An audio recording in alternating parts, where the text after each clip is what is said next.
Hey, how's it going? Yeah, I'd just like to massive thank you to Pixologic for having us. Yeah, it's a real honor to kind of come here and kind of meet everyone and hopefully present some work that you guys find entertaining. As Louis said, I'm Dan, this is Tamas, and Rishi, and we are representing the VFX modeling team from Framestore in London. You know, obviously this. Oh, there you go. Anyone? Not moving. There you go. We're going to be talking about how we use ZBrush to push our creatures through the pipe, and the artwork, which beautifully displays this by Rishi. Yeah, so we're just going to we're going to talk about how we use ZBrush throughout our pipeline to facilitate, you know, the images that come out the other end.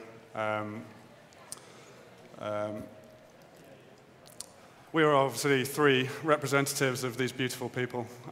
This is the modeling team in London, and the modeling team in Montreal. This is obviously just a fraction of the people that obviously make up any of our work. Framestore is currently running at about almost 3,000 people across 6 locations.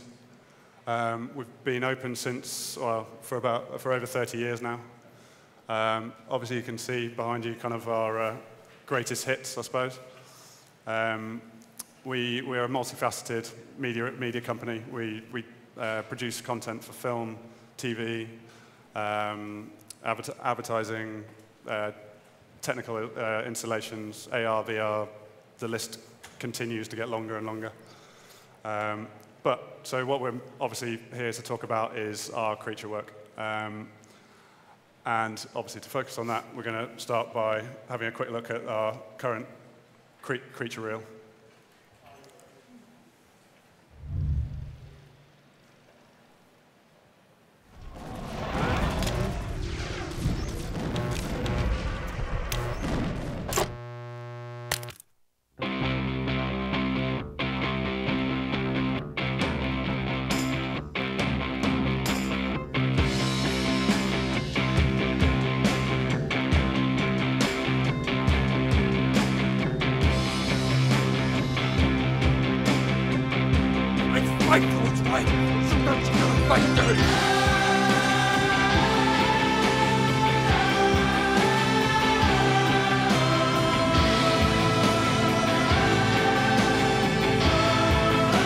It's time to fight them.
I'm cool, this is Meek.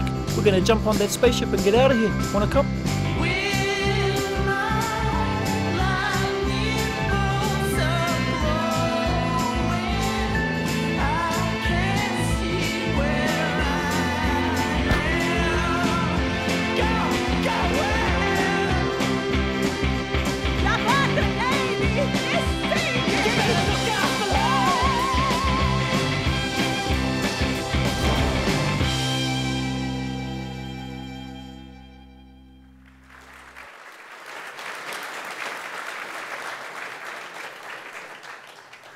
Thank you very much.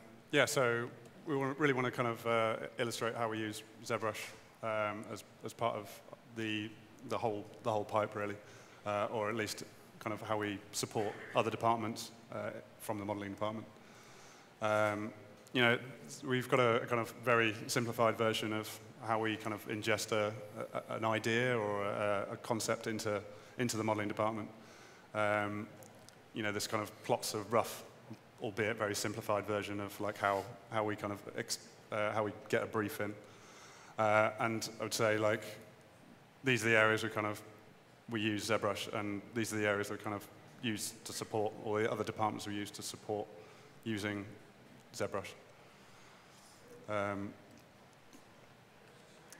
But obviously, it's not all we use it for. You know, we use it like multiple departments. Obviously, the kind of standard modeling work that we just kind of alluded to.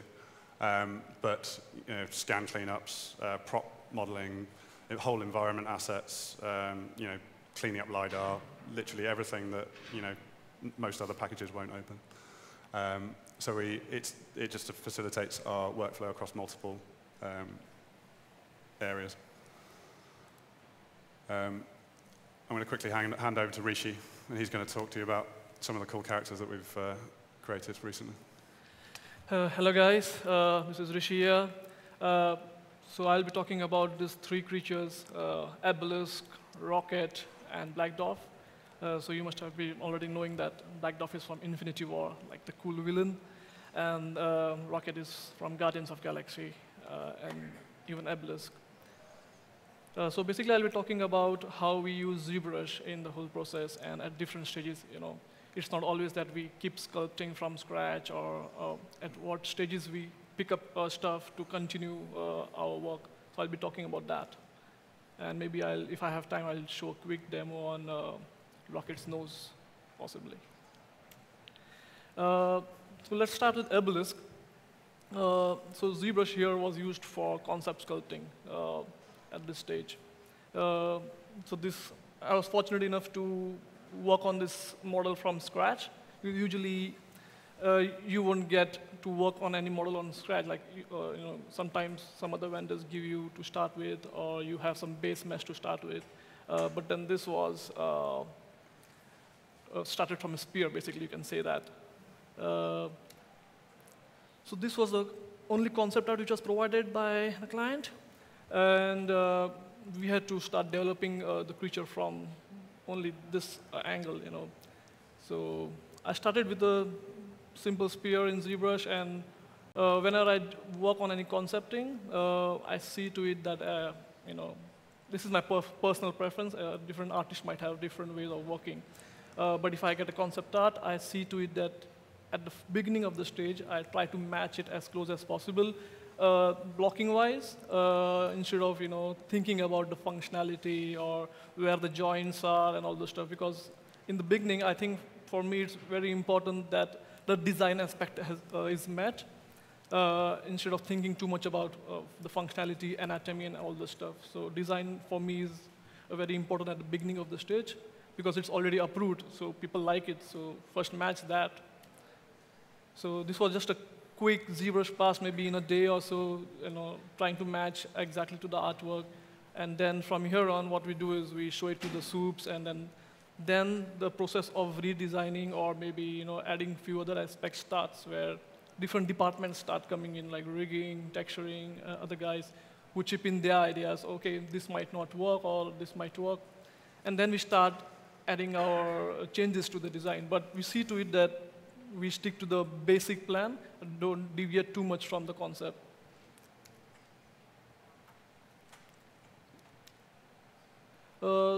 These were a few of the references which we had collected for Obelisk, some for the tentacles, and then the primary reference was the mole rat. It's on the screen right side from me.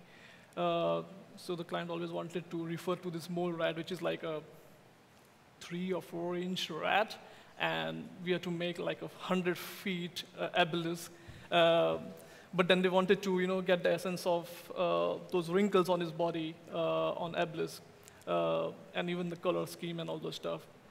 And we also found this interesting creature, like you must have seen on YouTube or somewhere. It's called the goblin shark, and the way it opens its mouth is very interesting, the way it snaps to its prey. So we thought that can be a good inspiration for Obelisk's mouth there. So the way we start is, so I've shown you what I've sculpted in the beginning, the blocking. So if you see can you see that? Yeah, OK. So this is what I had sculpted in the beginning. And if you see to the one which is below, it is from the previous department. So they might have already started working on their previous visualization where they put this model in front of the camera and start playing around with it. And parallelly, I am working on this concept. Okay. So what we do is, if my proportions are kind of matching to the concept art, then I'll try and contact those guys and get that base mesh which they are using for their previous, so that it shouldn't be like we both are like doing something different proportion-wise. So we get it, and then I T-pose them in ZBrush itself and see what are the major differences between the two models. If there are, then we discuss it out and sort it out. But if there are not major changes, we continue with the process. So, but this is a very important process, important stage to see that the previous and your concept kind of match. And this might differ from character to character. This is what I had to play around. And then we make the poses of the model in ZBrush itself, and then try to show it in dailies to our soups, how it's going to look in different angles, like front, side, top view, just to see how he fills the space and how it might look. So this is like a pre-production kind of stuff. So which is very cool, because usually in VFX, you don't directly get stuff to work like that. And then with this, I started with the primary forms. So once the blocking is done, the primary forms are fine there, then I start detailing. So here you can see I've started adding some of the primary wrinkles around it. But my core reference is still the mole rat. He's just looking at me always, OK, you need to have my details on him at some stage. And then we start adding the secondary details using, I think I have written all the brush names over here, so maybe you can always refer to that. I love these brushes to use to get the details stuff. So this is kind of adding the secondary details. And we try and avoid the tertiary details as far as possible in the VFX production. Of course, it depends, again, from character to character. But for this, we kind of didn't do the tertiary details for this. And the reason is that sometimes the text artist wants to do the tertiary details so that they can play around with the cavity maps and all those stuff with procedural methods.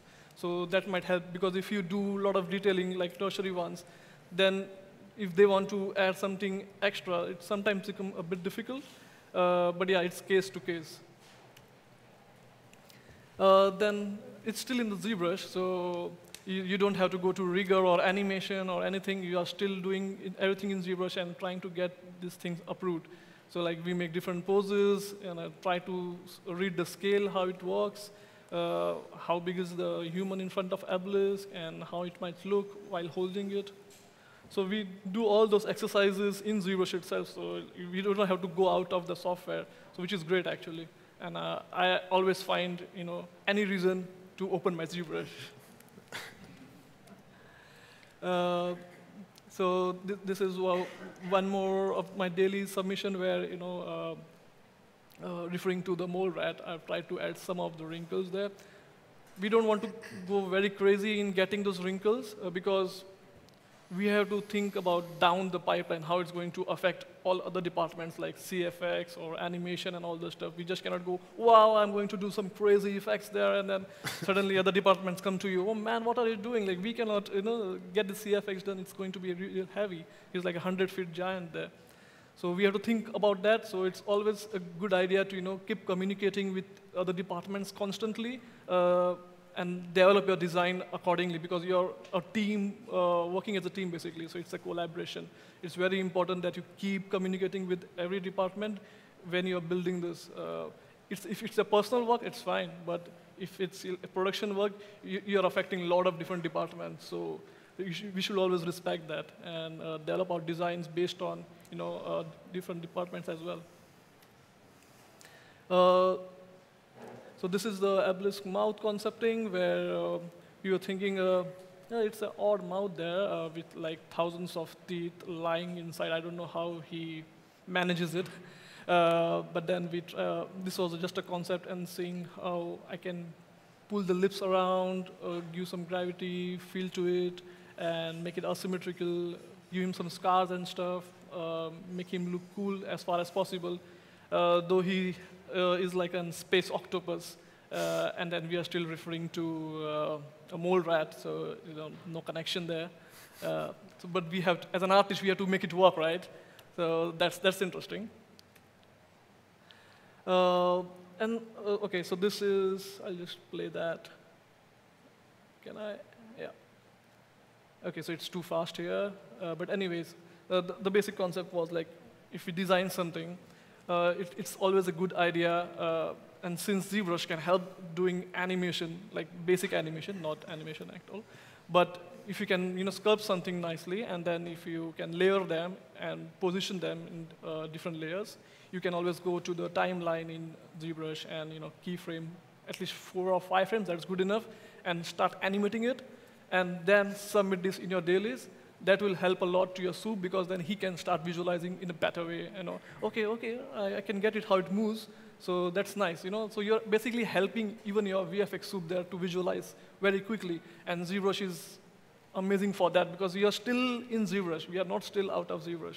So that's amazing. You're saving a lot of time there. So yeah, definitely I make it a point that in all my submissions, or at least most of my submissions, I animate at least few frames and show it to my soup. And they definitely get happy about that. And then we also use it for muscles system. Like sometimes rigging, they provide us with the basic muscle geometries, because they actually place them on the bones and structure. This is a very simple one, because he has most of the tentacle around it. But then they give us the base mesh for the muscles, and then if it's needed, we do tension shapes, that too in ZBrush again. Tension shapes for the muscles. So basically, if he's like flapping or like moving or flexing his muscles, we add those blend shapes using ZBrush. So let me see if I can just show you the turntable now. Okay. It's a stick figure, but it works.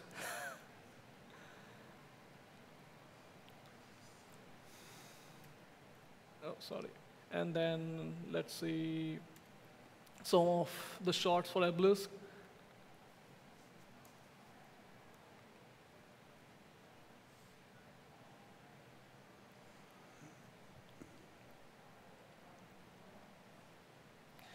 So basically, I showed you guys this in like 6 to 10 frames, but then this model took like 6 months, a long process.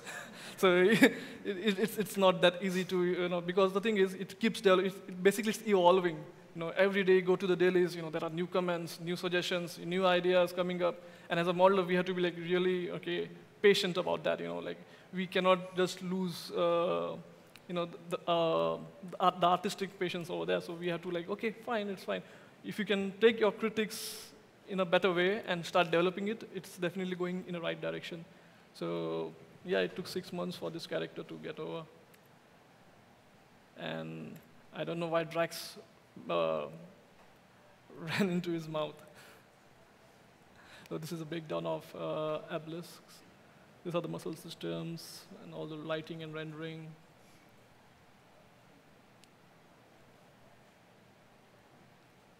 Cool. So yeah, I think that's for the obelisk. If you have any questions, just let me know, or else I can move ahead with rocket. In the front. It's your birthday, isn't it? How did you know? Come on, man. You're the mothership of all things creative. Thank you. Tim King, ladies and gentlemen, happy birthday. Thanks a lot, Louis. Yeah, thanks for being here with us. I appreciate it. I have a question regarding the collaboration. So when it takes 6 months, is that one artist that edits in ZBrush, or do you break out the ZBrush editing across people? It depends, basically. I won't take the whole credit because I always believe that in VFX or any studios, it's a teamwork always. So it's very seldom that one person finishes from start to beginning. Even for Obelisk, I started with the concepting, but then I was moved to the other show for some other reasons, and then my friend Leon, like he started taking over from me, and then I had to communicate, where I left. So it's like a relay race, and then we help each other, and we basically don't get attached to our work, basically. If you get attached to your work, and then oh, I'm losing my Obelisk. No, it's fine, you're just helping your colleagues out there. So while passing it over to him, I explained to him, okay, this is where I'm living, and then you can continue it there. And then, of course, after 2 months, I think even he was again moved to, I think, Baby Groot or something, and then I had to take it back. So it's a long process there. That's why, it's like 6 months of processes, but there are a lot of artists involved. But on this, there are 2 artists, like me and Leon, worked on the Obelisk till the end. Yeah. We're going to sing happy birthday to that guy before the night's done. Never had so many people sing you happy birthday. Another hand popped up somewhere. Was there another hand? Am I mistaken? Anything can happen. The lights are blinding. Carry on, gentlemen. Sorry about that. Okay. So Rocket, this was a great character. Like before I joined Framestore, I watched Guardians of Galaxy 1, and I was really impressed with Rocket. Oh, I wanted to work on this character at some point, but oh, it's already done, so okay, whatever. And then after Obelisk, I got a chance to work on Rocket, and I was like, oh my God, that's cool. I'm going to get my hands on him, get him dirty or whatever. So when Guardians of Galaxy 2 came in, they wanted a better structure to this character from the previous one. It's not that the previous one was bad, it was really good. It was just how we improve from there. So that's where, again, ZBrush comes into my mind again. Okay, I have to pull this up anyhow to my ZBrush software, okay? So the VFX soups had some ideas about, we need a structure to his silhouettes and his jaw structure, make him more look mature, because previously he was looking a bit younger. So this is like old and new, from front views, some side views. So at first glance, you might see, they are quite similar, but there are subtle changes, and subtle changes make a lot of differences, so that's important. Back view, bottom view. Okay, and so this is the old Rocket. He looks cool, but he has a bit of a babyish look there, a slightly cuter one. And then these are the subtle changes which we made, and then suddenly he, okay, can I? Okay, yeah. So these are the subtle changes which helped him look a bit mature and more raccoony. So this was all done in ZBrush with just one tool. Guess what? Move tool. Nothing else. That's good enough for me, because in ZBrush I like the feel of the brush. You can do it in maybe other softwares too with your sculpting tools, but I like the feel about the move tool in ZBrush.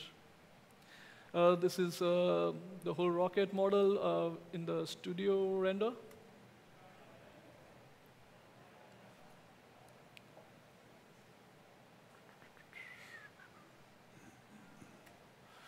And then this is his hand, which I got to sculpt again because the previous model didn't have that much details. And then with every sequels, we improve the model a bit. So the VFX soup said, okay, we need to add some details on his hand. And then we end up putting black texture on his hand, which is fine. I still get to sculpt and show you guys the gray model. He's waving. Hi. Okay. Let's move. So the one more last thing on this thing was the nose. This was the old one. This is the old one, and that was a new one. Okay, so sorry, I cannot play the slides properly here. But basically, they wanted an improved nose details there very quickly. Everyone wants everything very quickly, right? So we have to start planning in our mind how to use ZBrush in a better ways. Don't always have to do it from scratch. So I'll show you, maybe I'll give us a quick demo on that. And let's first play this video.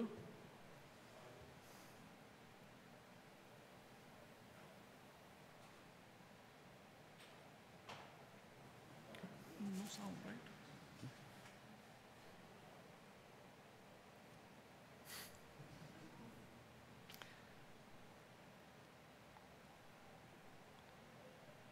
Can you see the nose details? No. But it's needed for the making of, which is that. But yeah, of course, sometimes it's better to have details there. We can always reduce it or whatever, but you never know if Rocket decides to come in front of the screen and then you don't have details, so you don't waste time there. So sorry, let me go to ZBrush and I might quickly show you.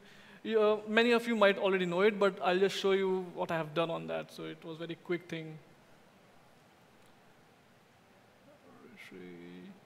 Sorry, it's an OBJ. Okay, so this is just a general nose, generic nose here, which is kind of looking like a raccoon's nose. Let me subdivide this like how many? Oh, sorry, this is not my UI, so I'll have to just figure out.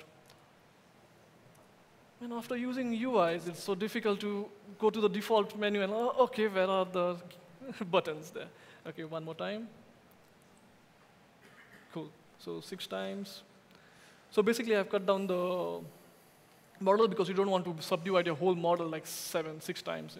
It's going to be really heavy. So you can have like a buffer, two row polygons over here maybe, and then cut it off, and just use a displacement while rendering. So what I did for this thing was like they asked me to just add details. So what I thought, okay, I don't want to spend time in getting those details by hand, and at the end it won't look that great. And they gave me a deadline of just a day or two to at least give something quickly. So I said, okay, fine. I just called up the texture artist. Okay, can you give me a quick line art work on the nose? I will take it from there. So basically, I said, it's a collaborative work, right? So let us do it. I'm still in ZBrush, so that's fine. So you give me the line artwork. So I have something similar to what he had given me. Let me go to the texture, import. That's something. Go to your texture, map down. Where is it? Texture map here. Flip it. Flip it. Whoop. Okay. Yeah, don't worry, it's already flipped. And, and it has UVs, so that's very important. Yeah, I'm not showing you from scratch because I don't want to waste time. It's just a general idea which I wanted to share, and many of you might already know it. So basically, I'm going to just mask using this line art. So even the rest of the part has come with that, so which I don't need, which is fine. So go to your masking. Where is it? Go to your color, mask by color, and mask by intensity. Woo! But you cannot see it, okay, because your texture is on. So yeah, this is your texture projected mask on your nose. I don't know why I cannot zoom. Okay, cool. So if you want, you can sharpen it a bit. You go to masking, sharpen mask a bit. That's good enough. And then maybe using your lasso tool or brush, whatever, you can try and clean it up, which is not needed to be sculpted, or adding details quickly. Okay. That should be good. Sorry, I'm struggling with this non-used Wacom tablet. It's not dirty enough. Okay. Somehow it's not respecting my moves. Where was I? Masking. Okay, cool. So after that, you go to your deformation, which is here. And you do a basic inflate, maybe 2. Yeah, it's speaking now. Maybe add 0.52. Just a little bit, maybe not too far, because then it will start giving you the jagged edges. Cannot zoom in. Okay. Come on. And maybe after that, what you can do is, cannot. What? It's just nodding. It's just sticking this pen. The ink's on. Okay, sorry. I'll just frame it. So just run a low intensity. You cannot What? zoom in? It's like sticking. So There's a lag on the. yeah, It's got ink on it, I think. like in between it just Windows doesn't ink. zoom in. Like now it's working since you're here. You are the This man. is your background, right? Okay. So sorry, I don't want to lose my concentration here. Okay. So sorry. Oh, where's my intensity here? Oh, come on. This is a different. Sorry, it's mine. Just Okay. spacebar. Spacebar. Okay, cool. Now this is not moving. You have to come here back. Ah. So come on. Oh, that's just Windows ink. It's the Windows ink, yeah. Yeah. No way. Sorry. You got Sorry, it. guys, but you need to bear with me. Just get the idea. So basically, lower your intensity, run a smooth brush. Let me check again. No. You need to come in front, I guess. No. Yeah. See? It moved. Okay. Cool.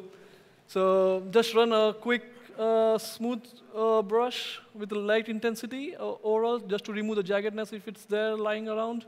That will be cool. So you can see, and then try to move your brush in circles so that it doesn't become like an even surface there. So once you do that, what you can do is, oh sorry, I again pressed my, okay. You can go to your clay build-up, and if this mask is distracting you, you can always go to your, oh, come on, mask, okay, view mask, okay, it's gone. So that was distracting me. So once it's done, you can, sorry guys, I don't know. Somehow it's not behaving as I wanted. But I think you get my point. Like you go to each of these individual tiles, not each, but maybe random ones, and then sculpt on top of that, and try to break up that flatness on his nose, and always try to zoom out a bit, because what happens is if you go too much into detail and start blobbing it everywhere, it might look odd. So you need to zoom it out and see how it reads well from a certain distance, because he might not be so close every time. So that's the basic gesture and basic idea which I ran, and this was done in like half a day. Sorry, let me see. No, no. Yeah, possibly. Yeah, possibly. Right now? Okay. So wait. Yeah, exactly. Okay. Can you? But then we are running out of time, right?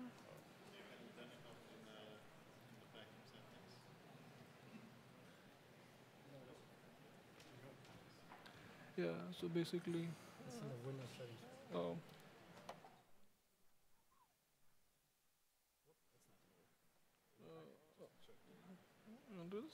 Windows?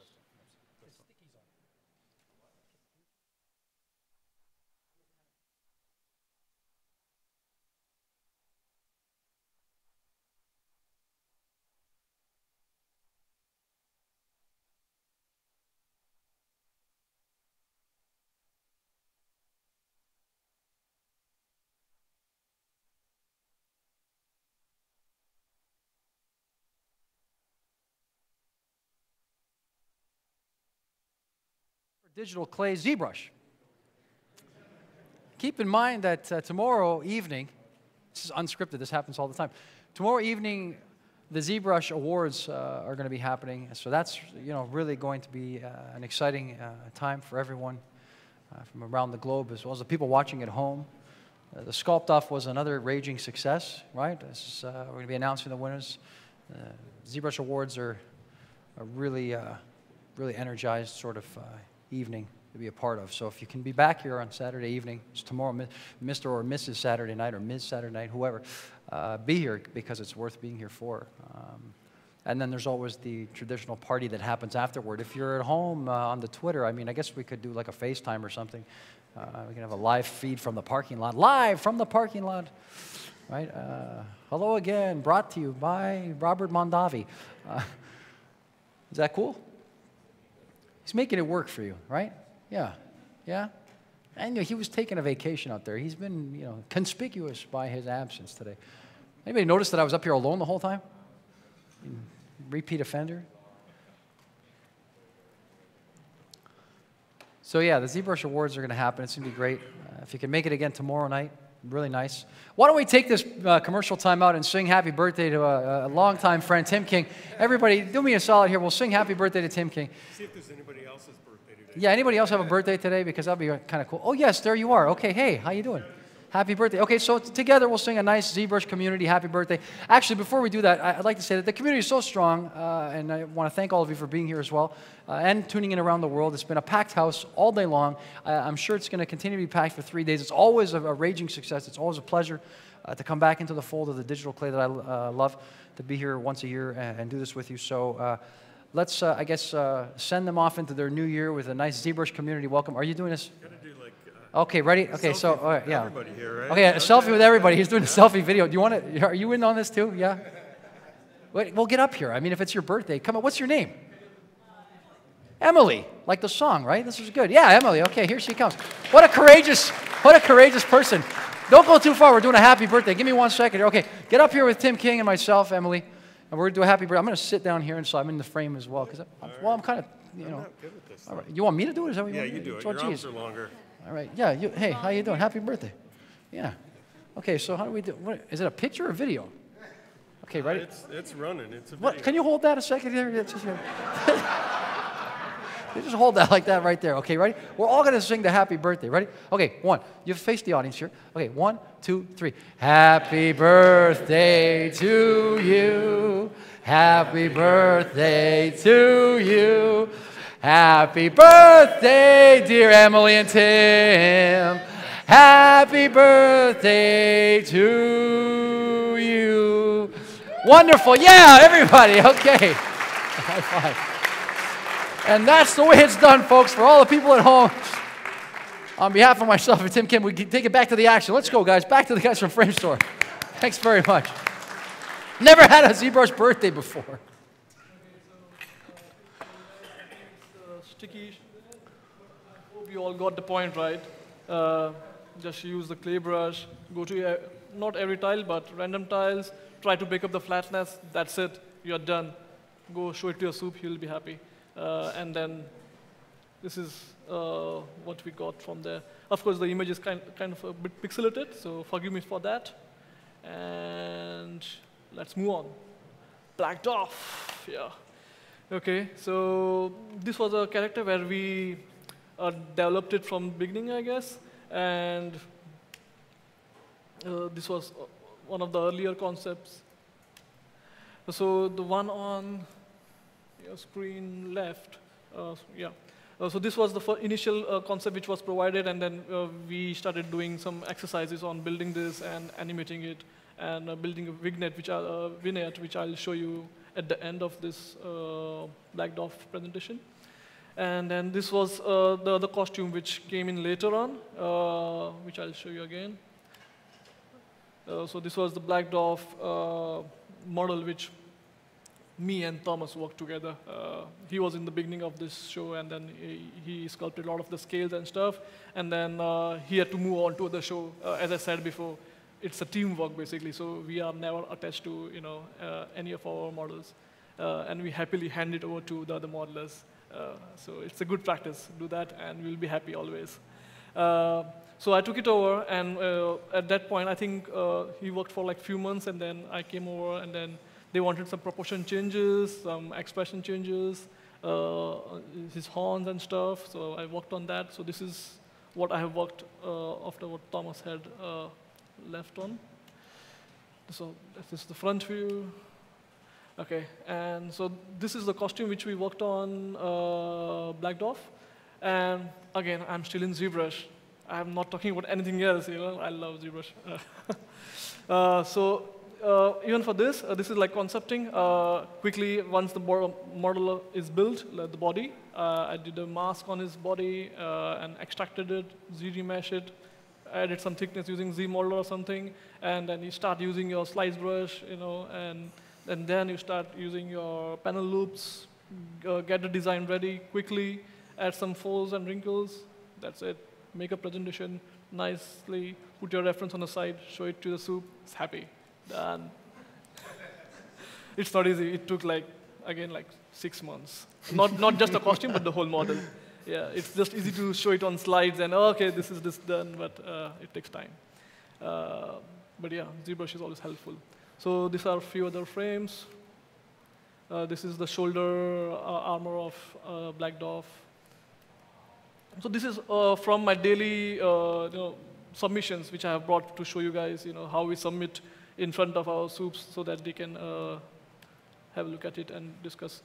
So, and basically, I'm not much of a hard surface guy. I like to be more organic. But one of my soups in my previous studio, he always used to tell me, treat everything similar. Even if you want to do hard surface, you can still have that organic feel to it. So I had to work on this boot. So if you see this part, so this is what was provided in the beginning, and then they said, okay, we want this boot to look cool. Do whatever you want. I said, whatever? Okay.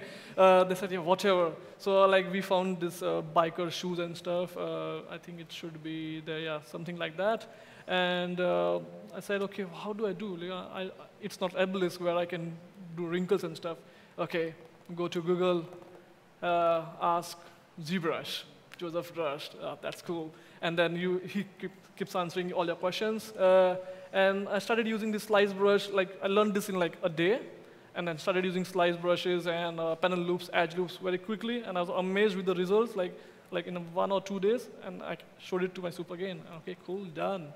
And after this, we take it to the software, retopo it, and get it ready for production. So this is more angles there. So this was the side armor where we use, so I think only one major tool was used here, brush was used here, which was trim dynamic. Very quickly tap on your high-res model and then give a nice trim dynamic treatment to it, and that's it, it's done. Okay, so this is the Black Dwarf in gray with all his costume, turntable, and this is without clothes. Sorry.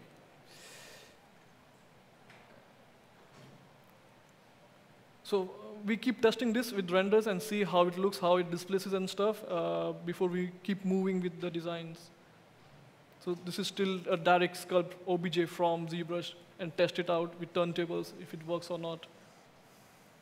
And the last renders, this is with the texture in the indoor environment.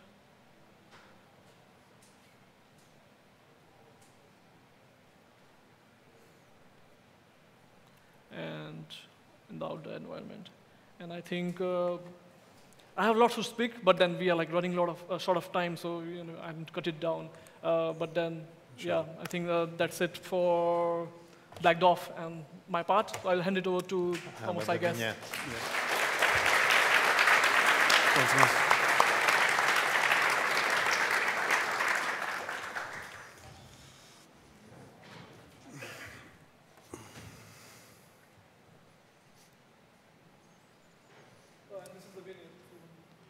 So this is hey, I'm Tamas. Nice to meet you. This is a vignette. This was kind of new to Framestore, so this is kind of troubleshooting or testing a character, if it's going to work in the shots. So you get some kind of concept art, and you don't have to finish it to production level, but you still want to get it to a certain level. I hope you enjoy it. Let's see.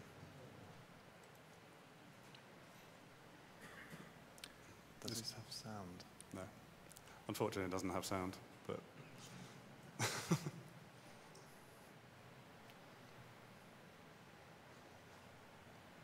This is how we actually sold the character to the client when we were kind of doing the character development before the next phase of the design came back.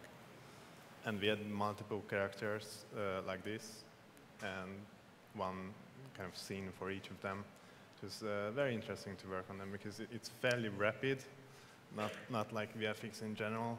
You had to be quite quick, but you also saw your results rather quickly in the shots. So I believe that was quite cool.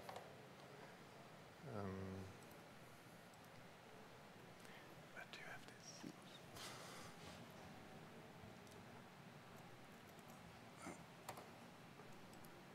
Oh, go on.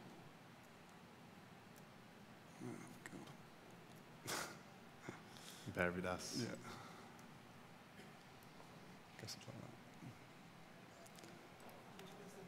Yeah, okay. So I'm here mainly to talk about Fenris from Thor Ragnarok and Irampant from Fantastic Beasts 1. And I had the chance to work on both of them. Not sure where the presentation's gone. It's all right. Wing it.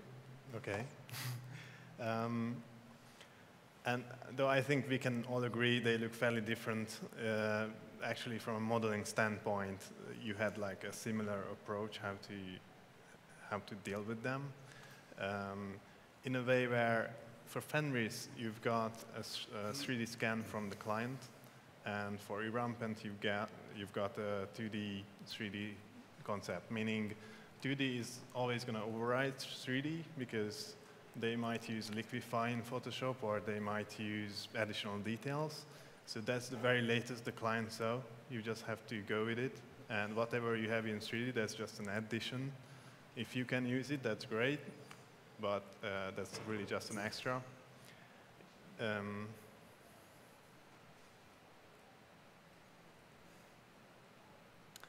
For each of the characters in order to speed up the presentation, I compiled a small video. So in that video, you will see some shots from the movies, if you haven't seen it. And additionally, you will have the concept art and some kind of asset renders after that. For Fenris, it's quite important because in the movie, you only see it with the hair, with the fur. So it's kind of a good look. While the video is running, it doesn't have sound, so I'm just going to talk about the kind of the challenges we had during asset creation. And you can see some camera angles. So we saw very early on that we're going to have some close-ups of the face and also for the feet. So we had to add a bit more detail than usual for a dog to sell the scale, and also with short fur, we went through a couple of iterations with Fenris. With short fur, you don't necessarily see all the details, but you definitely feel it if it's not there. So as a modeler, if you have the time, just try to add it because it makes a difference. This was the original 2D concept art, but the scan we've got from the client kind of override that. So we mostly stick to the scan in terms of proportions. Anything you have from the client that they saw previously, that's very valuable to you as a modeler if you want to get anything approved, basically, because you can have certain ideas where to develop the character, but ultimately it's their vision, and you just have to make sure that you are meeting their expectations.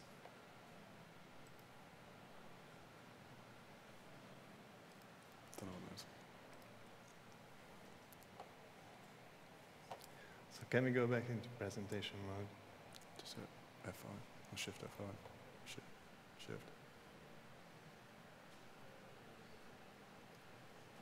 Down.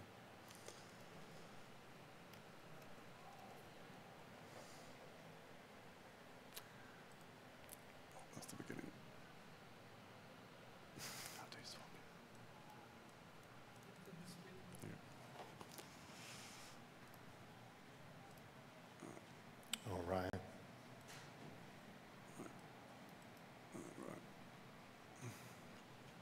with this. The wrong button.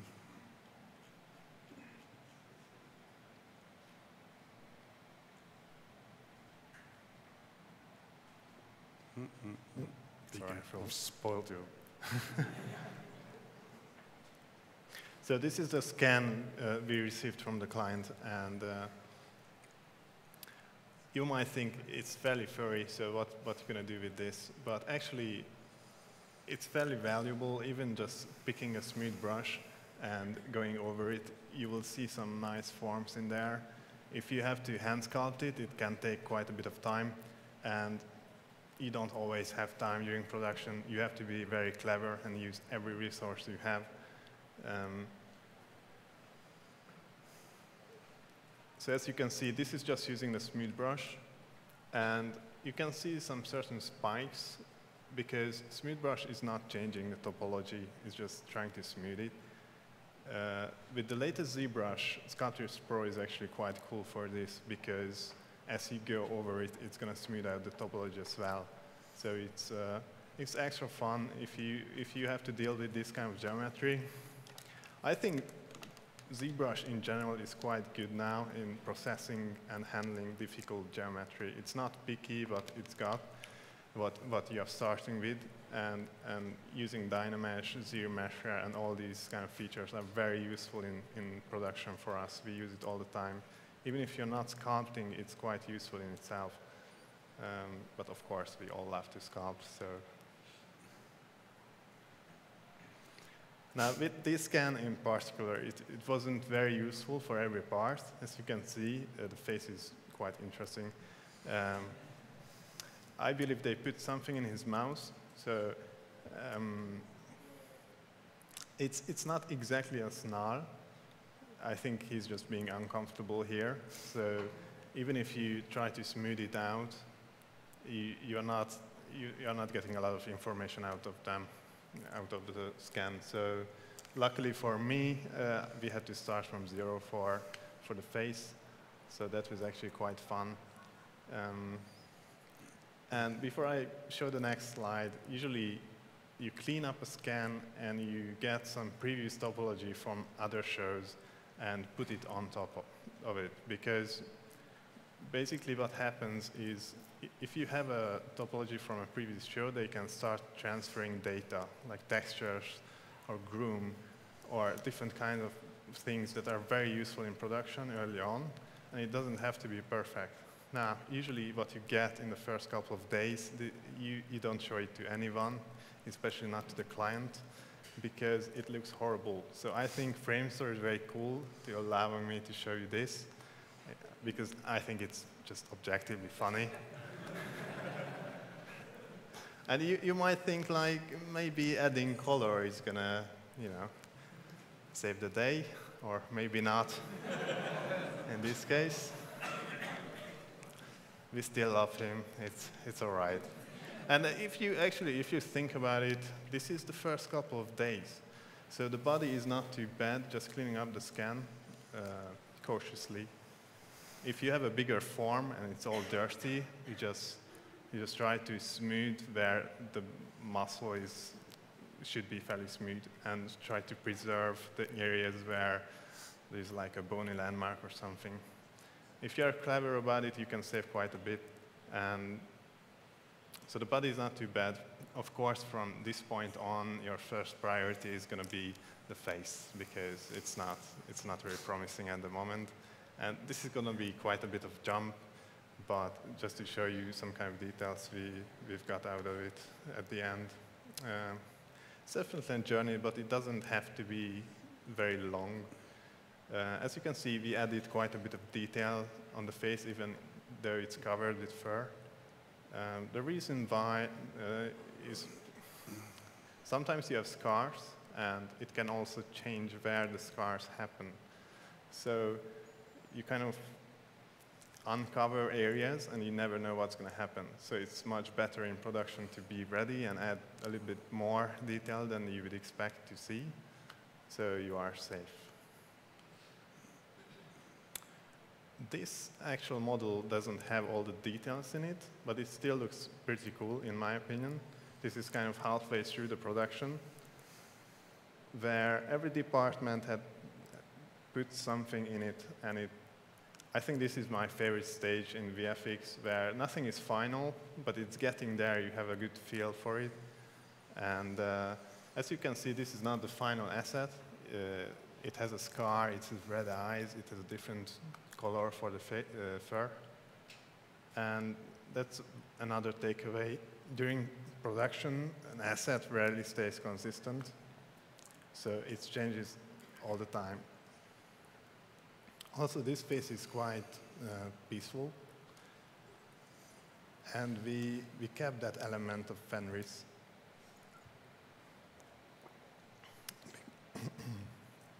Because what we discovered is with dogs, you know them so well, almost everyone has one, that you read the facial expressions very well. So it's very useful to keep it neutral at the base and then add expressions on top, rather than bake something in it that you don't need in every circumstance. During production, you would, for every design change, ideally, you would get a concept art, something like this. What is happening, they get a render from the asset, and they do a paint over on top. They get some textures, they put it in Photoshop, and they play around with it. And you don't always have to do a 3D version of it, but sometimes if you get to the client, they like it. They might want to test it, even though maybe it's not going to make it to the movie, but they would like to see, experiment with the idea. So in this case, we just did a quick version of like a scarred face. It looked cool, but ultimately it was not what we were looking for. This is another version where we try to better match the original concept in terms of contour, and the face is more stylized, the muscles are more pronounced. The fur for Fenris makes quite a bit of difference. So what I've done, I've got the groom from David Nielsen, who did an excellent job on the final piece. And I just put it into XGen, very dirty. It's not very proper. I'm not a groom artist.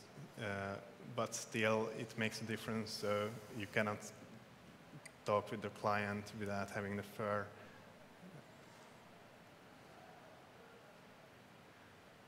And next up is going to be fairly rapid as well, because we want to do some live demo, if possible. Irampant was hugely challenging. It was actually my first VFX job. And the original concept was coming from Rob Bliss. While I'm talking, I'm going to start the video.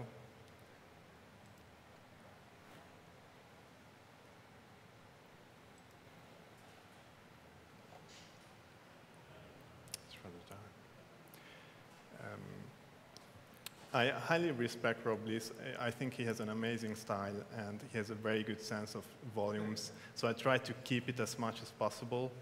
And with that in mind, I think he mainly focused on the front view, which works very well in the movie as well, and maybe less on the side view. You will see the concept art in this compilation.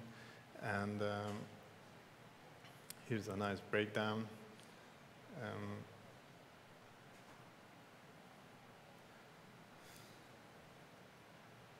And with characters like this, with hero assets, you usually go through rigging and check with them if the joint locations are all right. If sometimes you put in muscles to see if it's going to work for them, especially for Irampant. She had to do a lot of different things, rolling on the back and running and being. The key was with Irampant to being kind and also threatening at the same time. It's kind of difficult to achieve, but I think the main design was great, so we try to keep it as much as possible. You can see some final details here. Of course, this, again, takes months to get here, but the key was for Irampant to work with texturing department. And The reason why is because she has a lot of big areas where there's not a lot happening.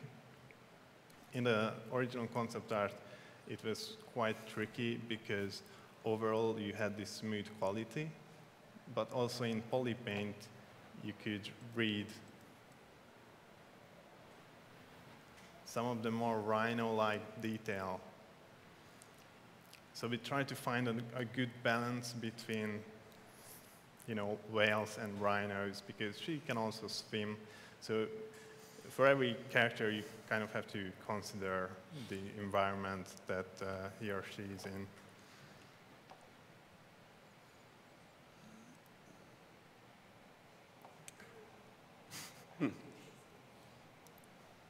We just love that nose.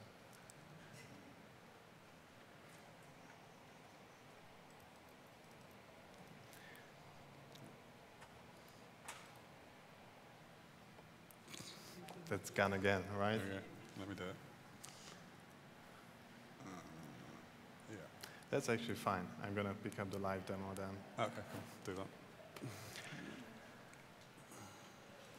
So working with the texture department is quite important, and it was very important for Irampend because on big surfaces, you don't want to always, at least not me, I don't want to rely on hand-painted details. The reason why is because your mind is desperately trying to organize everything you do.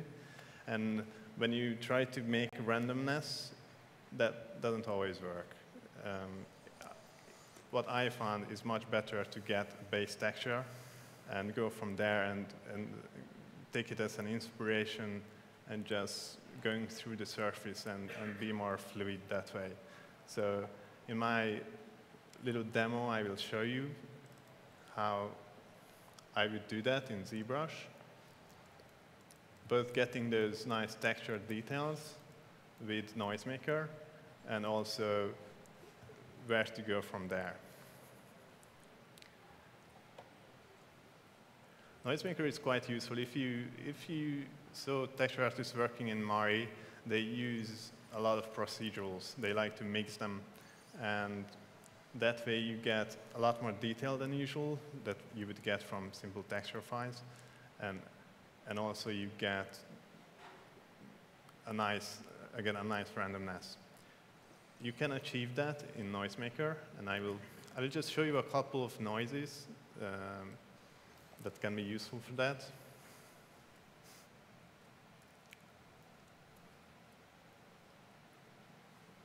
Yeah. I feel you, Rishi. Okay, yeah. I can do it with mouse. That's all right. It's a bit laggy. So I'm going to delete this noise that we had. And what I like to do is just add base level noise. That's usually the most tricky one because that one you want everywhere to happen. So what I like to do is go into here, pick one procedural, and turn off the mixing. So I only want to see the noise plug noise from now and play with that. So if I pick the turbulence from the noise plug and just playing with the intensity, you can get very different results.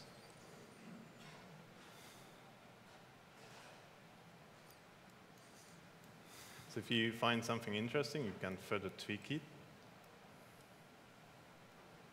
You can get fairly impressive details out of this by just dragging the curve around.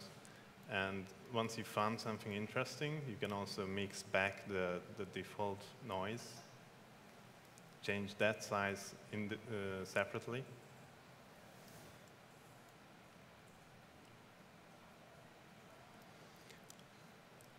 Also, the sharper your lines here in the curve panel, the sharper the detail you get out of it.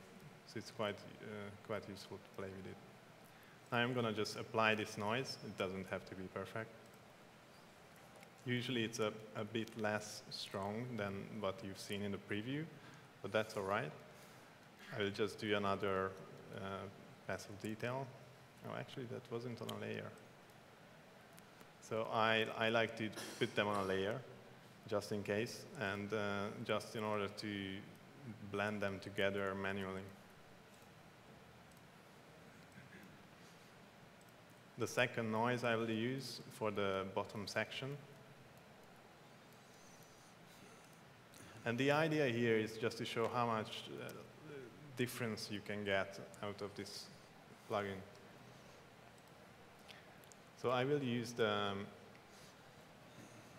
Voronoi. And as soon as you turn on the masking and you start playing with the values, you can get some nice pattern out of it. First, I like to play with the focal shift, and then tweak the curves.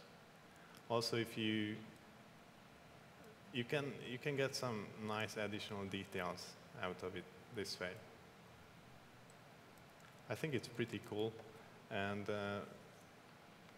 if you think about it, you can use this noise on the entire mesh. So it's a much more playful way of working than just creating your alphas and just trying to hit the sweet spot in Photoshop and bringing it back and it doesn't work and do it again.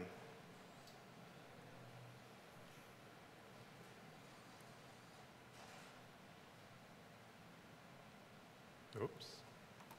I'm not going to use the brush then.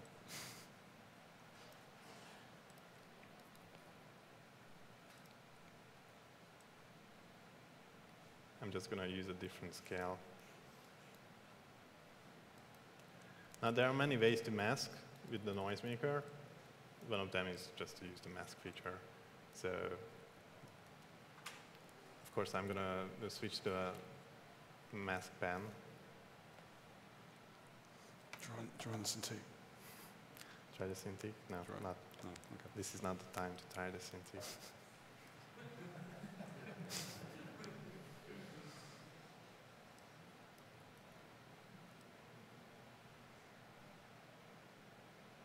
Yeah, pressure sensitivity would not hurt in this situation, but it's all right.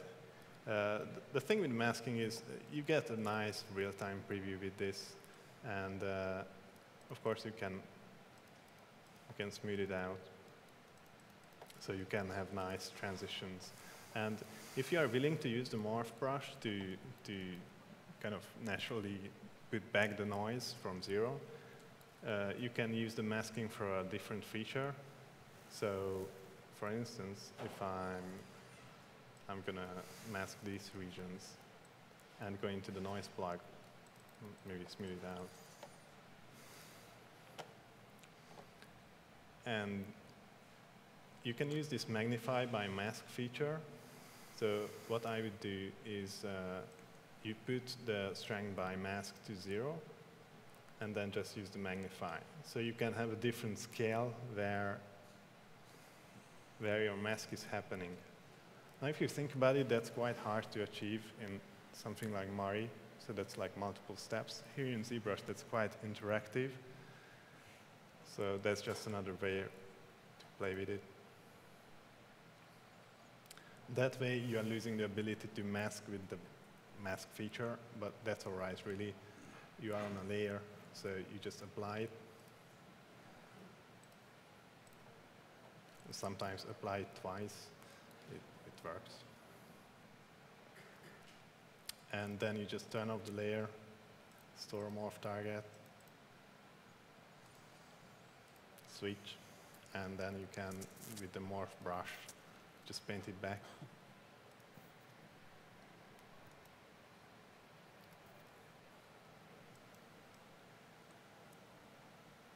Where you want it to happen. Another noise I will show you is actually quite cool. I use it all the time to like break up certain surfaces. Maybe you just want to use it in certain areas to mix it with other noises. I think with Noisemaker in general, the key is to mix your noises. If you just try to use just one noise, it's probably not going to work for you. But if you are willing to take the effort and you mix them nicely and use the masking and the magnification, you can get quite cool results. So the next one, I'm going to use simple marble. And this one looks fairly interesting by default. Actually, I'm going to just delete the noise and start from 0, just to have a nice start. I'm going to use the octaves feature, just turn it up a little bit. That way you can get a little bit more detail from the startup. And again, I'm going to use the mix to get rid of the default noise. And what I like to use with this one is, first of all, this is basically focal shift, but I like to do it manually. And once you start playing with these values, you can get some really nice details out of it. And in a way, this is kind of free. If you set it up once, you save the noise, and you can bring it in anytime. Also, you can pull back the default noise if you need more detail.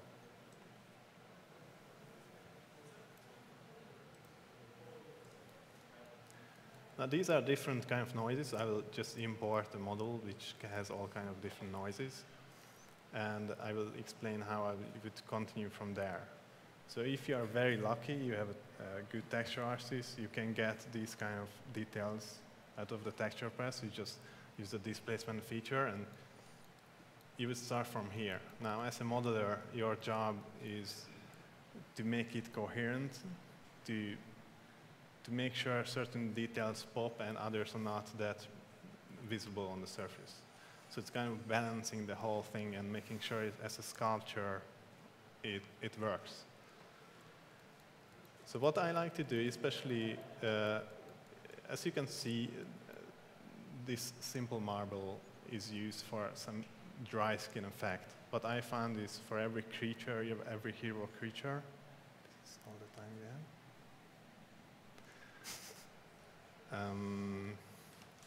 I'm going to speed up a little bit.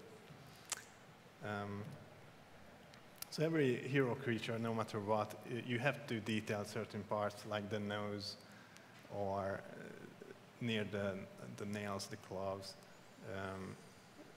So after a while, you just get your own workflow. What I like to do with the dry skin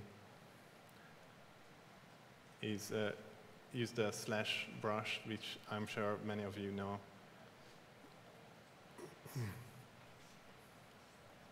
/2. This is really nice to add some layering, so it goes from one direction to another, so you can define your surface very well. With the mouth. It's a new kind of challenge. Yeah, I love it. Limited number of people can use the mouse. Yeah. It's fine. It's fine. So. Spacebar. Why spacebar? Because it's there. Unfair. Beautiful. But this is, it's kind of the idea. So you make sure every detail is flowing from one direction to another. That way you can add layering. And so that will be the dry skin. You can do that on the nails as well. If you just click with the mouse, it'll work like the pen, like while you're moving. Like when you're moving this, right? You just click while you're moving. So I'm doing this and click. No. Put the pen down. Yeah? Same with the mouse.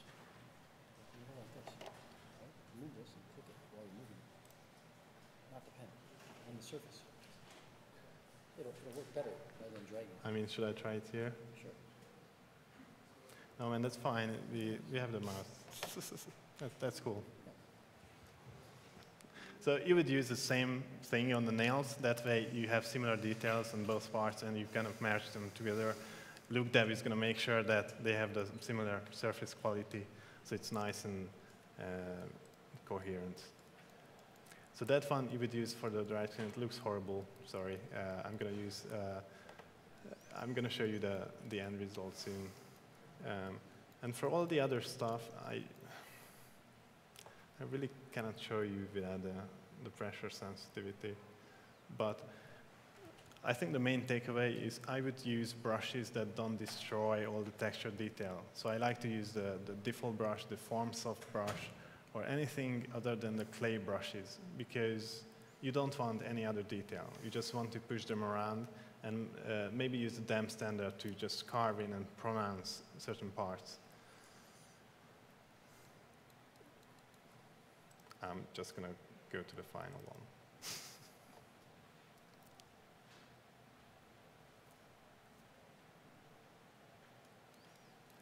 So here, what you can see, this is all based on the texture. It's really just balancing the different kind of details. So if you check around the nails, this should be good for like the first pass. If you do that on the whole creature, of course you're going to get feedback, and you have to do many iterations. But having something that quick is very, very good for you in production. You just have to be ready for iterations and have a flexible workflow. With that in mind, I would hand it over to Dan.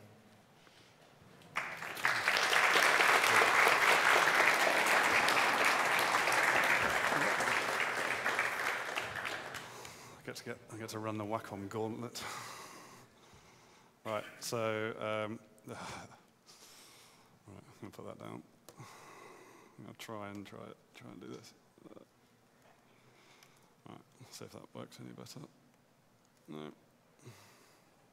You actually smashed the pin there.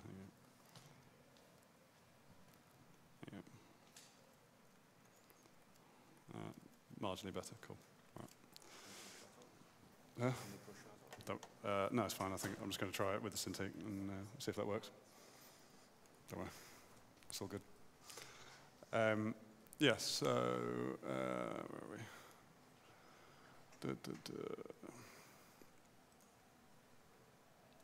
Right, try and get back to this. Cool. Right. So one thing Framestore is kind of, I guess, fairly famous for is creating creatures with character. Creating, Paddington's a great example. Creatures that have a real kind of performance ability. The reason behind that is because we have an exceptionally strong animation team. The modeling departments support that role by creating face shapes and creating the ability to create those performances. It's a huge feedback loop which goes on and on and on, until it can't go on anymore. Basically, we're always trying to refine, we're always trying to add extra shapes, extra fidelity, extra options for animation to create individual areas of performance. Like most people, we use the FACS, the facial action coding system, just to break down the areas of the face that create these movements. They're based on anatomy. When we've got digital doubles, we've got direct reference. So the really hero characters such as Doctor Strange, Thor, that we kind of recreate fully digitally. We have direct reference of fax scan sessions of Chris Hemsworth or Benedict Cumberbatch, and then we will semi-automatedly create a representation on our default topology mesh of their scan expressions, and then we'll basically use ZBrush to kind of split them up. At that point, we then deliver them into the rig, and then there's always cleanup with any kind of scan-related task. But it's kind of it's the kind of the best reference. It's not wholly creative, but managing how those different action units go together will create the best kind of quality of face shapes in the rig. With Nandlaskar on Fantastic Beasts, we start to kind of move away from direct scan reference. Ron Perlman was scanned, and we had his facial performance. But because of the proportions of the face changes and because of the way they wanted him to deliver a dialogue, we'd be take Ron Perlman's shapes, add them onto Nandlaskar. The plane changes in his face are just crazy, so we kind of have to remanage those. We kind of, a very base character will probably have 30 to 40 shapes. We can go up to kind of 250 plus, which when it goes into the rig becomes kind of 500 shapes for the animators. But you can see there's some really nice kind of fleshiness that we've managed to retain from some of the, or detail that we've managed to retain from the scan. Obviously, it becomes more abstract the kind of further you go away from human. We start to have to design. We have to, obviously the apes have similar facial structure to us, but similar, lack of nose, all that kind of stuff.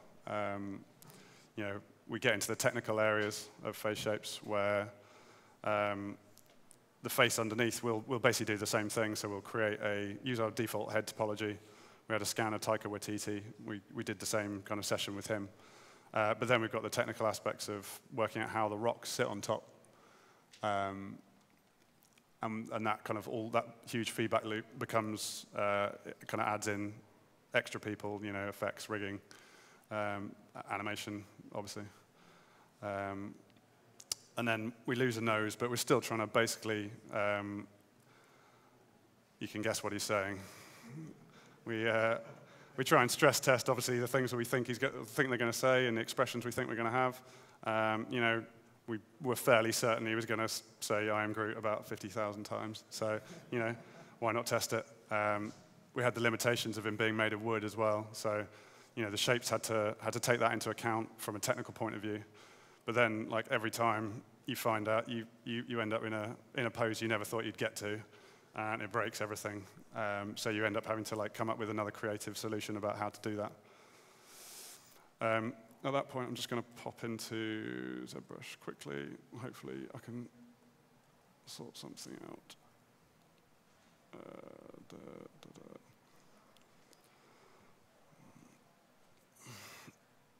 So we have ever since Tarzan, Alexander Skarsgård's become our default man. He's not really very default. It's like you see the body of him, and it's like everyone wishes they look like that.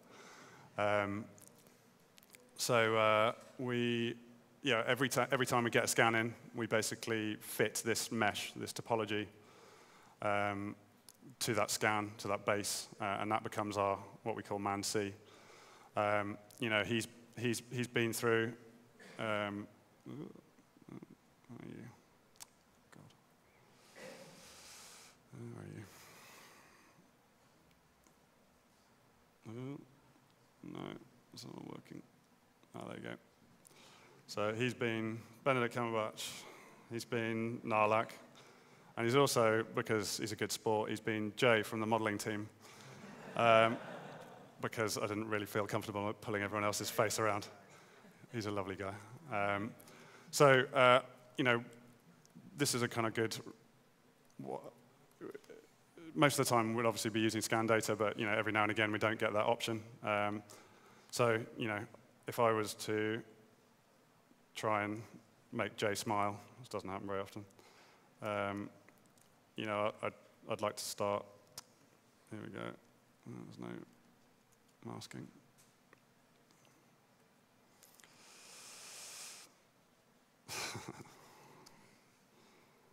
Oh. No? Anyone?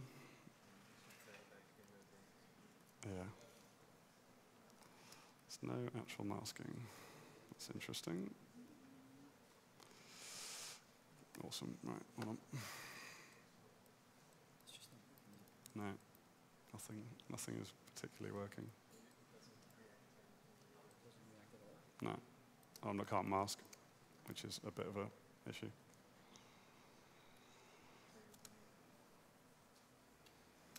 Right. So Photoshop sometimes doesn't react when Windows ink is not on.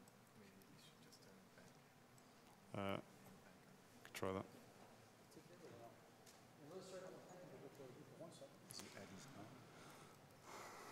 Yeah. It's just basically it won't. It's a good time to maybe. I see a hand It's waving. not a brush. You It's Call me it's crazy. it's- Okay. Where were you at? You over there? Is that you? What do you say? Hang on a second. Check, check. Hey. How's your evening so far? It's a good enough chance to ask a question, right? Let me sit down over here with you. Go ahead.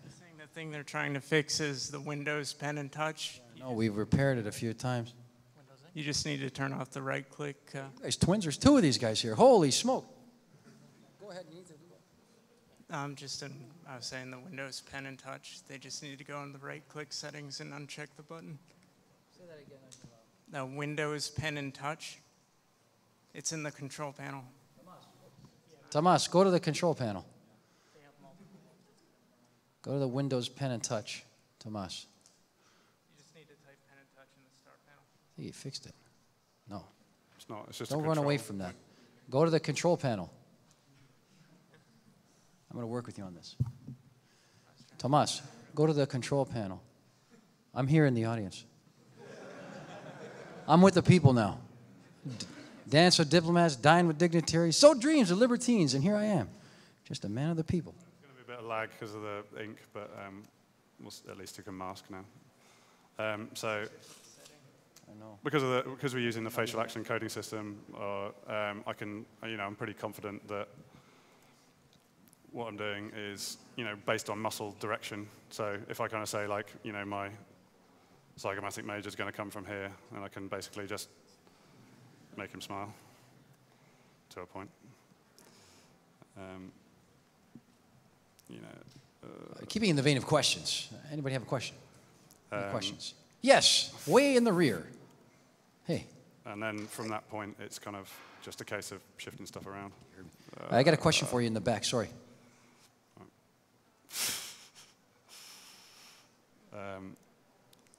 We can quickly use those tools just to kind of try and create some kind of smile. This is not working. Hey, tap him on the arm there for 1 second. Yeah, I got a question for you. Keep going. Hang on 1 second. Okay, go ahead. Hi. When you guys were doing the creatures, for example, I forgot the name of that creature, but it was the large rhino-like creature. When you guys were splitting the pieces, you said you use a poly buffer, and that's just for the non-production model, for the sculpt, for the high poly? Like the buffer in between the different sections that you slice off. Oh, I have it now. So that's a good question. I have a personal preference of 50 million polygons. If you have 50 million, that's a fairly good amount of polygons to sculpt and to handle. It's kind of a nice balance. It doesn't have to be 50. You can use 40 or 60, whatever works for you. But I find that at least on these two characters, if you cannot do it with 50, you can subdivide it, but it's not going to help you. Ultimately, you should work with texture. They should have a level of detail in the texture that you don't necessarily have in ZBrush, and that is completely all right. Your job is to make it coherent, so you don't need to have all the details in ZBrush, at least not how I work. The cool thing about Framestore is they don't tell you what softwares to use or how to work exactly. So it might vary from artist to artist. Rishi, do you have any take on it? Yeah, I think what Thomas is saying is right. So basically, as per your experience, and every character will have their different obstacles. And like for Obelisk, we had to subdivide it a lot because it's a huge character. You need some close-ups. So we have to like cut off his tentacles, subdivide it more times, and then extract displacement maps and render it separately. So yeah, it depends upon character to character. So every artist will have a different experience, and then when we come to a new show, like we share these experiences and then come up with new ideas. You know, what is the subdivision level has to be. So we talk about it in the beginning of the show. It's very important because if you don't talk about it and you just, 6 months down the line, everyone starts shouting at you. So it's very important to get it sorted out in the beginning, the subdivision levels. Also regarding the splitting up, I mean, I think every path you take has its advantages and disadvantages. You can use HD geometry, you can use the splitting up, or if it's around 50 million, ZBrush can handle it with 64-bit. Yep. It's fine, it's going to be a little bit slow. So you just have to take into account everything, every circumstance you have and make a decision. I usually split it up myself, but...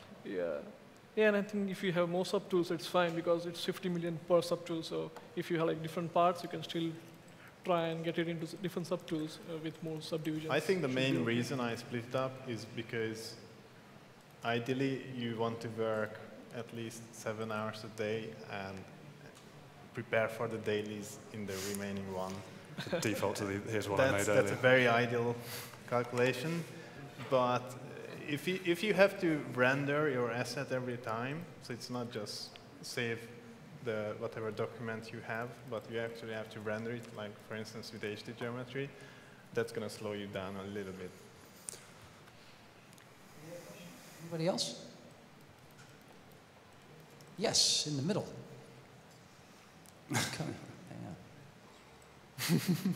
Ara, good to see you. Is Jason ready? Go ahead. Would it be possible to reduce the subdivision levels and show the wireframe, the polyframe? On this? Or on this one, sorry. Yeah. That is the base mesh. Okay. So normally we'd actually do this on the lower res version, just so we don't get that skin high frequency, and we can kind of use smooth brush with a bit more abandon. It usually takes like an iteration extra. But we can get all the really nice broad movements. However, I thought just for the presentation purposes, I'd try and keep all the detail in there just because it's a bit nicer. So my general preference is, I go kind of big brush, low intensity, or half intensity, and then just, just kind of add like tiny little changes, details, so I'm kind of trying to get that. But as you're saying, like normally we'd do this on a probably 2 steps down resolution, and that would kind of get signed off. That would go through animation. They'd kind of say it's so it's also so for us, for our own sake, so we don't get kind of tied up in the detail. Some of the wrinkles that you can't help but see in this resolution and mesh, and you just want to kind of get in there and make them cool. That's for later. We kind of still have lots of discussions based on range, how fleshy it feels, that kind of things, and actually just coming up with the shape in general itself. Designing that shape, you kind of want to be a bit looser. If that answers your question. So sorry, I skipped to one that I did earlier just because it made a bit more sense. What we're trying to do is, as I say, just try and kind of create nice bits of fleshiness. One thing I kind of use quite intensively, you can see his eyes shifting, is I'll kind of mask bits out, smooth them off, and then, and then just use the morph slider. Obviously if I'm just cleaning out movement, that's fine, but actually if I go,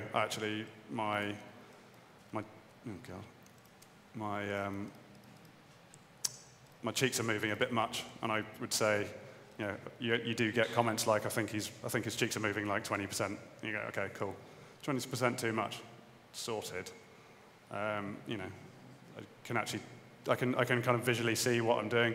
I like, the morph brush, I think is obviously very powerful, but being able to judge it, I'm always going kind of backwards and forwards and trying to judge where I'm actually at with it. And I can see the visual feedback of the numbers and saying like, okay, it's 20% down. Run the script. Just scrub the layer again.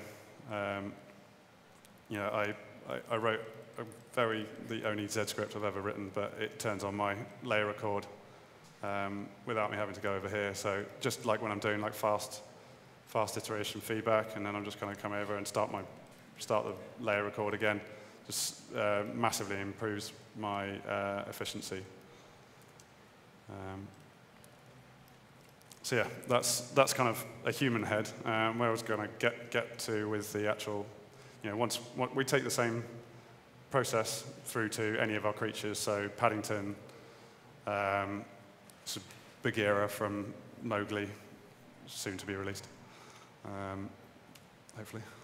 Again, Baloo, we take the facial action coding system, we try and humanize it, and once they go together, once we've kind of created those shapes, we often create like animal versions, so you get animal blinks, they tend to have to behave like animals and talk like humans, so you kind of end up with multiple versions of the same shape, and then all those shapes kind of go together, and we try and create little the phonemes that allow the characters to speak.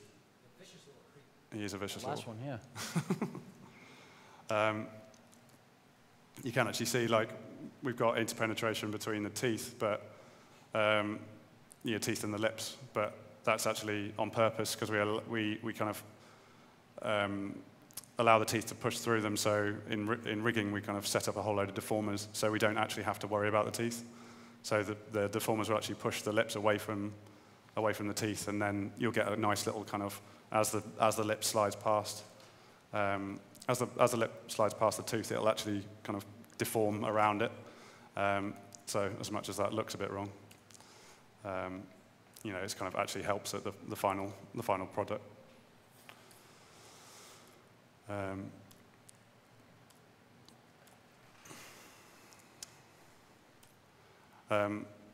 I was going to talk a bit about just how we use the last phase is kind of the last thing we do in modeling is kind of shot filing, shot sculpting. I was going to do a bit of a demo, but I think I've kind of previously added in kind of an idea about the kind of things we add. So like, obvious intersections that aren't worth going back and fixing in Rig or CFX that we can quickly just sculpt out of. We'll add in like muscle definition, which may not have come through if it's a third creature.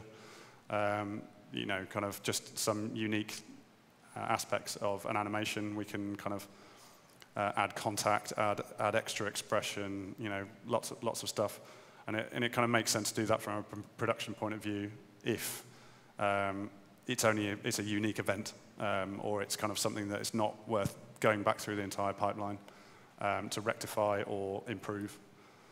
The same deal. We kind of we add in some kind of extra muscle anatomy fixing.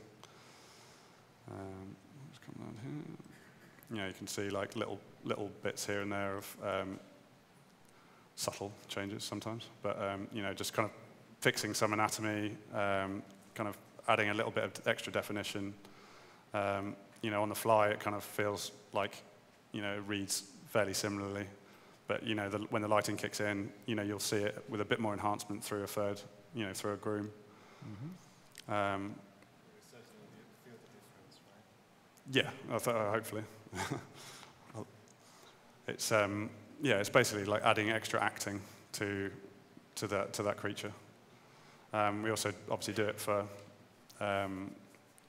anatomy fixes, and anatomy acting. They're giving us the hook, man. They've given me the hook. Huh? Sorry. Sorry. I'm sorry. This is the last slide, so it's kind of. Oh yeah, cool. Almost the last slide. Right on. Two more. Hold on. So we use it just to kind of really kind of highlight some anatomical features that maybe you only see a couple of times, and that's the last that the assets team see of it until we see it in final shots. So hopefully. It does have sound. Yeah.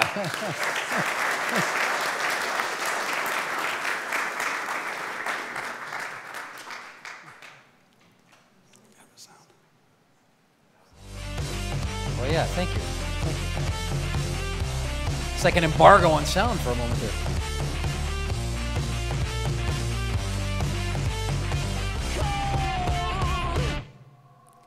Anyway, that's it. Give it up for Framestore, everybody. Once again.